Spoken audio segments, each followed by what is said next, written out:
Tonight, pro-Palestinian groups ramp up protests once again this weekend. There's a tremendous amount of anger, and that anger is only getting worse and worse. We'll show you the largest demonstration in Toronto and take you to the Middle East for the latest on Israel's airstrikes today in Gaza. This isn't just a bottle. There's a story behind it. There's a story of bravery and resilience and heroism.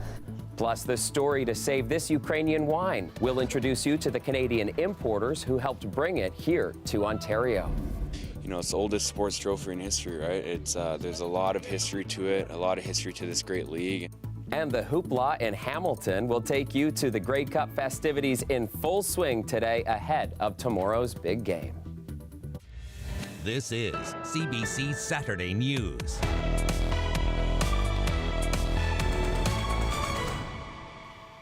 Good evening, I'm Chris Glover. Thanks for spending part of your Saturday with us. We're starting tonight in the heart of downtown Toronto as once again today, thousands of people protested in support of Palestinians in Gaza, calling for an immediate ceasefire.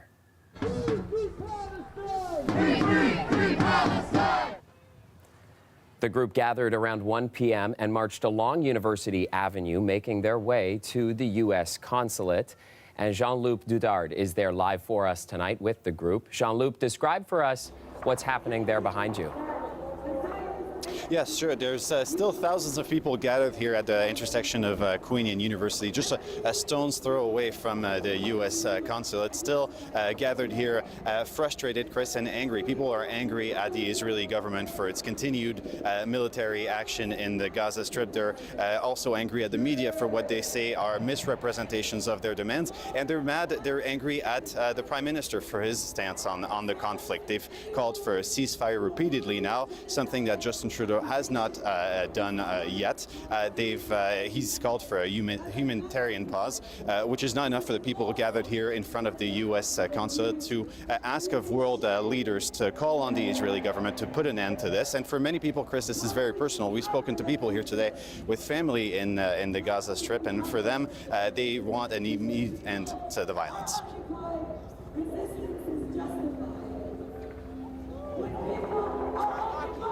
Okay, Jean-Luc, we were hoping to see some clips there, I think. But in the meantime, we've certainly been seeing these protests in major Canadian cities like Toronto and Mississauga for weeks now, consistently demanding the government of Canada call for a ceasefire. What are demonstrators there telling you about how hopeful they are that that'll ever happen? Yeah, well, there's certainly no fatigue here, Chris. You know, we've been covering this kind of protest almost every weekend for over a month now, and they still draw thousands of protesters. They have not achieved their goal, but they are committed to staying here in the streets until they do so. They've diversified their approach too. Pro-Palestinian groups have interrupted, for example, the Giller Prize broadcast this week over Scotiabank's. They have issue with Scotiabank's dealings with an Israeli arms firm. They also staged a sit-in in Scotiabank's headquarters earlier this week. And, you know, the groups here today say they are committed to stay in the street as long as possible. Here's why. I think there's a tremendous amount of anger, and that anger is only getting worse and worse by the day. This is, you know, we're seeing every moment of this tragedy unfold. I think we're seeing a difference week after week. We're seeing more and more people join the Palestinian cause. All across the world, we're seeing protests. There are millions of people across Canada and the United States who are joining this movement. So far, Chris, this has remained a non-violent protest. Toronto Police Service has recorded no arrests tonight. All right, Jean-Luc, thank you very much for this. Jean-Luc Dudard reporting live for us along University Avenue in downtown Toronto. Now, meanwhile, the Toronto Islamic Center says it faced an attack today. A man showed up this morning, and the Islamic Center says he hurled a large rock at worshippers and tried to smash windows. Leaders at the center also say the man uttered Islamophobic slurs and threats. In a statement to CBC Toronto, the center writes, "While our first priority is to ensure the ongoing safety of worshippers, we need to see long-term change to fight all forms of hate, including Islamophobia. We would like to encourage even more worshippers to come for prayers and take a stand against all forms of hatred." Now, Toronto police say that they are aware of the incident and they're working to gather more information. Meanwhile, police in the city announcing an arrest in connection with an alleged hate crime that happened earlier this week. Police were called to a Starbucks near Eglinton Avenue West and Bathurst Street after graffiti was seen on Thursday. 25-year-old Sky Johnson is accused of vandalizing the Starbucks storefront in the neighborhood known to have a big Jewish population with graffiti that read, "Blood on your hands" and "Free Palestine." Johnson was arrested and charged by Toronto Police's hate crime unit with 1 count of mischief. Turning our attention now to the war itself, and today 3 major Israeli airstrikes hit residential buildings in southern Gaza. UN officials say at least 47 people were killed, and they're also reporting a strike in the north where displaced people were sheltering. Ellen Morrow is there for us, and a warning: some of the video in Ellen's report is difficult to see. The images from Jabalia are very disturbing. This video purports to show a UN-run school turned shelter hit by a blast. We're not showing you the most graphic parts of the video, but it does show bodies, including those of children, strewn amidst debris and broken glass. Thousands of people had been sheltering at the school, says UNRWA, the UN agency that runs it. The head of the agency called the images horrifying and is repeating his calls for a humanitarian ceasefire. The Israeli military said it's reviewing an incident. Another video of the aftermath in Jabalia shows crowds digging through the rubble, trying to rescue people buried underneath. The Hamas-run Gaza Health Ministry says 2 Israeli airstrikes hit Jabalia. The Israeli military said its forces were operating in the area and had hit Hamas targets, saying militants were intentionally operating in civilian areas. Earlier in the day, hundreds of patients and people who had been sheltering at Al-Shifa Hospital in Gaza City left on foot, those who were able to anyway. Israeli tanks were clearly visible as they moved south. The Hamas-run health ministry said Israel ordered people to evacuate, giving them just 1 hour's notice. Israel said there was no evacuation order, that it was responding to a request from the hospital to help people leave. Dozens of the most critically ill and premature babies remain at the hospital, unable to make the harrowing journey. Some doctors have stayed behind to treat them, but they say conditions there remain incredibly dire. There were deadly strikes too in Han Yunis in the south of Gaza. Dozens of people reportedly killed. Israel seems set to intensify its offensive in the south. Israel has told people in some areas of the south that they need to move for their safety. It said it's determined to expand its fight against Hamas. But many of those people have already been displaced by the fighting in the north, and it's unclear where they can go, with shelters and camps already overrun and aid agencies warning of a risk of starvation and the spread of disease. In Israel, families of the more than 230 people being held hostage by Hamas and their supporters arrived in Jerusalem, the end of a 5-day march to put pressure on the Israeli government to find a way to get the hostages released. The UN says a delivery of fuel arrived in Gaza today after the Israeli War Cabinet agreed to allow 2 truckloads of fuel into Gaza every day. But aid agencies say that's nowhere near enough as the humanitarian crisis worsens. Ellen Morrow, CBC News, Jerusalem. Back here in Toronto and returning to one of our top stories from this past week, police have now identified the woman who was killed when 3 people were allegedly struck intentionally by a driver on Wednesday. Police say 61-year-old Karen Montague died after she was hit in a parking lot in North York. Late this past week, we told you about how a 79-year-old man had been charged with first-degree murder and 2 counts of attempted murder. Police told reporters earlier this week that there is a family relationship between the man and the victims, but did not provide any specifics. In Richmond Hill, police say a man has died after a shooting last night. Officers got the call shortly after 11:20 last night. After reports of shots being fired near Highway 7 and Leslie Street, they found a man with life-threatening injuries at the scene, and he was rushed to hospital, but he later died. The homicide unit has taken over that investigation.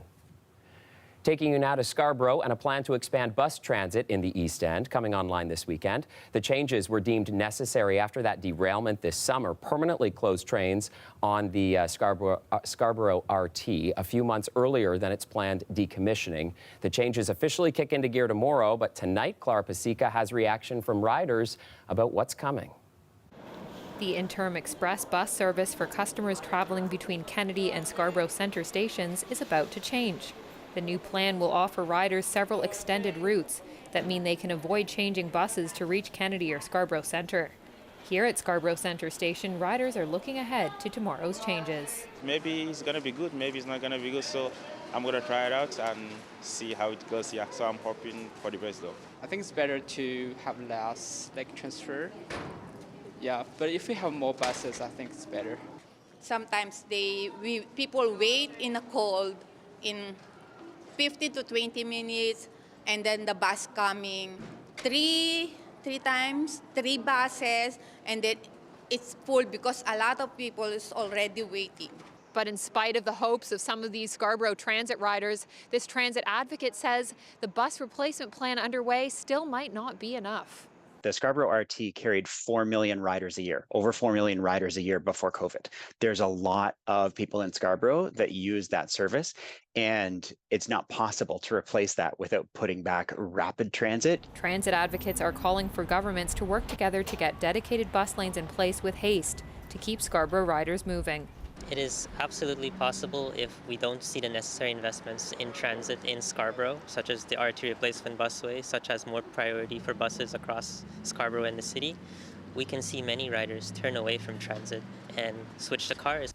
The TTC says its plan includes up to 70 buses per hour on Kennedy Road and Midland Avenue to connect customers traveling between Scarborough Centre and Kennedy stations.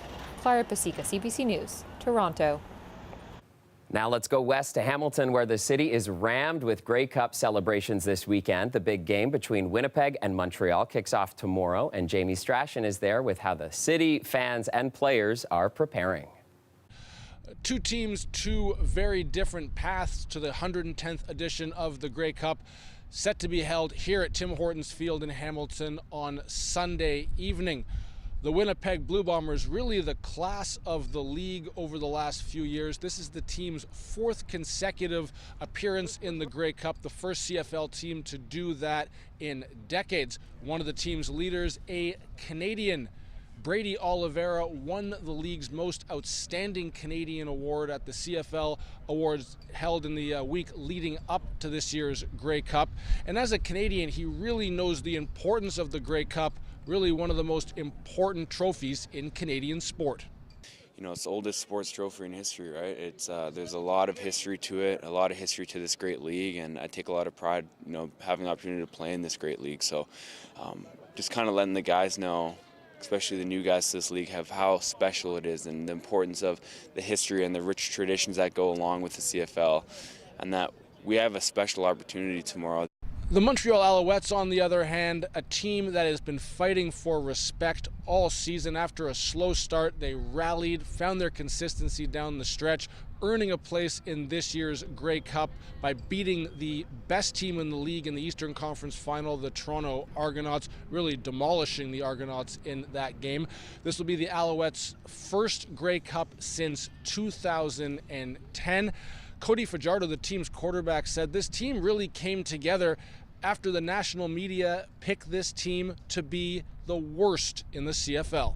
The first thing we had in common was the hatred for you guys of picking us 9th, to be honest with you, right? So that was the first thing that kind of bonded us, and we wanted to go out there and prove that we were a better team than what people were talking about. The 110th edition of the Grey Cup, kickoff set for 6 p.m. Eastern on Sunday. The rock band Green Day will provide the halftime entertainment. The game is, of course, a sellout. Jamie Strachan, CBC News, Hamilton. And it seems like fans and players, Sophia, will be treated to some beautiful weather there for football anyways. Hey? Yeah, and I'm a former Hamilton girl, so I'm excited it's in the Hammer. It'll be clear weather. It won't necessarily be as warm as what we've seen over the past week. Chris, we have been gifted with almost summer-like weather. It felt like with all of the sunshine we've had recently, it'll feel just a little bit above the freezing mark when you're on your drive home after the game if you're going out to Hamilton to see it. But boy, what a week we have had. Everything that you see in yellow, Chris, is above seasonal. It has been an abnormally warm month of November. These were early October, even mid-October like temperatures that we've had all week with plenty of sunshine. but a change is afoot. Arctic air is drifting further south, and as it sinks further deep, it will collide with the first course, an Alberta Clipper, and the second, a Colorado Low. Folks, it means another taste of winter weather come Tuesday. Here's course number 1, the appetizer. A weak Alberta Clipper that's bringing some light snow up north of the Nickel Belt and some cold, wet showers to the Georgian Bay shores. It'll be Tuesday when things get a little bit messy. I'll tell you who can have the shovels out in the long range. Chris. Well, we're headed to a Christmas story next, so I think you talking about Arctic air fits in perfectly. Very seasonal for Santa. All right, thanks, Sophia. Now, with the holidays just around the corner, as I was just saying, many people are going to be out shopping over the next few weeks, but in downtown Toronto, one seasonal tradition will be noticeably absent.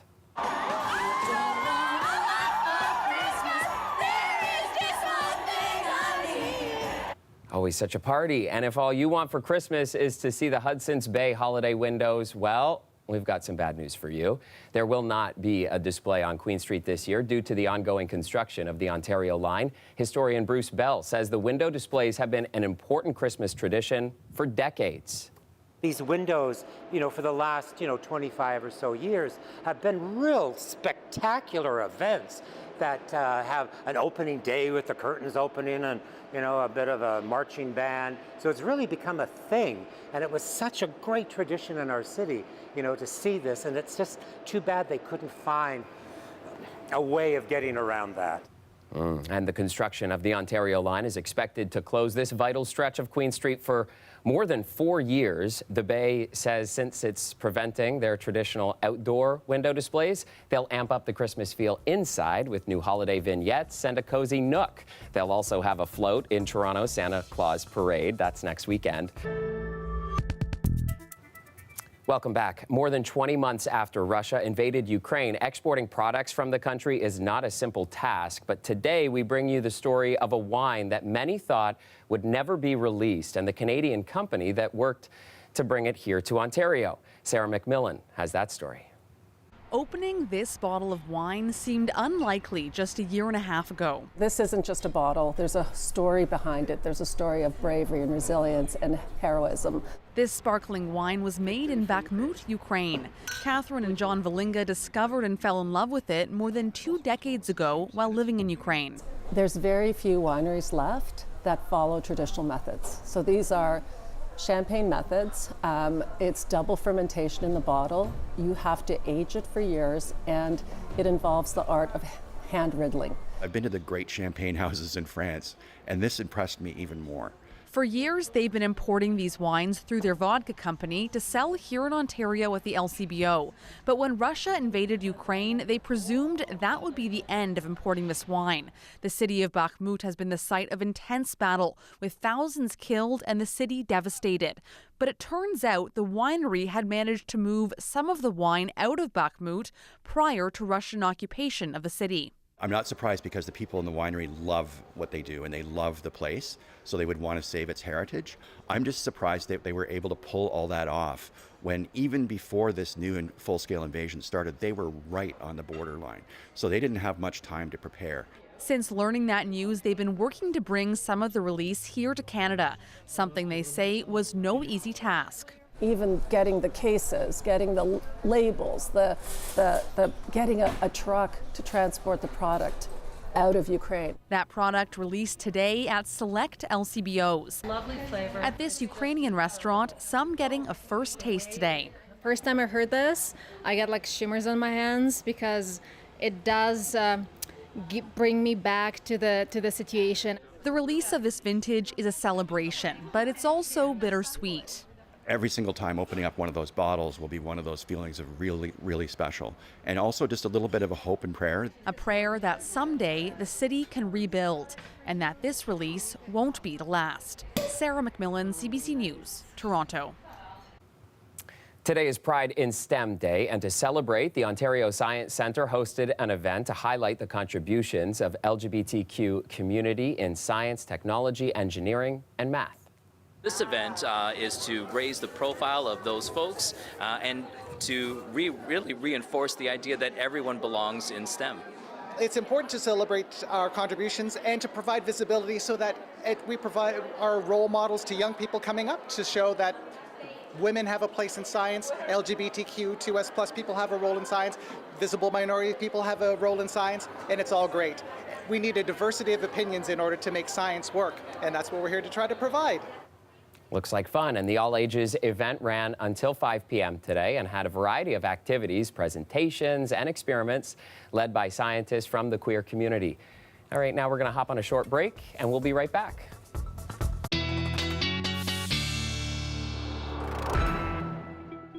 Returning now with a live look at Niagara Falls. The annual Winter Festival of Lights kicks off tonight, and it's bringing life to the falls each evening with a light show called Sparkling Winter Lights, and the festival is going to run until January 7th. And Sophia, I was just trying to look really closely at that image. It's too grainy for me. I want to go to Niagara Falls and see it myself. Yeah, I love all these pre-Christmas holiday festivities. It'd be a great evening to go out and go to Niagara Falls as well, all throughout this weekend. Really clear skies, high pressure. Something is brewing though, folks. Take this on for size. This really lets you know what this upcoming week is going to be about. We really far down the well from where we were, above seasonal stretch all last week. Everything here is what we have to look forward to. Very Christmas-like weather for the big Santa Claus parade next weekend. We have this little Alberta clipper we mentioned that's going through the Nickel Belt right now. Brings a little bit of cold, wet rain along the 401 corridor pre-dawn Sunday. And then really, we are fairly clear and easy breezy for Sunday and Monday, though. Look at the temperatures. Fall, though. Sunday, we're a couple degrees above the freezing mark, and then by Monday afternoon, this is the daytime high, hovering on or around the 0-degree mark. So chilly Monday, setting the scene as this Colorado low is brewing in the Midwest. It collides with all that Arctic air throughout your Tuesday, bringing rain to the south and snow really for anybody north and east of Barrie. This is shoveling snow for those of you in Ottawa, Sudbury, Timmins, Barrie, maybe 5 to 10 centimeters of snowfall. Who is going to see snow in the GTA, you ask? Well, really, any of the accumulating snow is going to be north of that 401 corridor, but you could see a few flakes flying throughout the day Tuesday around that 407 mark. And then tomorrow we'll talk more about the chance for the lake effect snow machine that will be turned on after this snowy Tuesday, Chris. Lots to talk about. I'm ready for Christmas. I'm not ready for the snow. Yeah, no kidding. It was wild that we were just talking about 14-degree weather a couple of days ago. My goodness. All right, thank you, Sophia. Yesterday. All right, have a great night. And that's our show for you tonight. Thanks so much for watching. Sophia was talking about the parade coming in Toronto next week, but this weekend it is Brampton's turn, and we have some pictures that we want to show you now of Brampton's Santa Claus parade just ending last hour. An exciting time for kids and for families. Hope everybody enjoys it, and have a great night.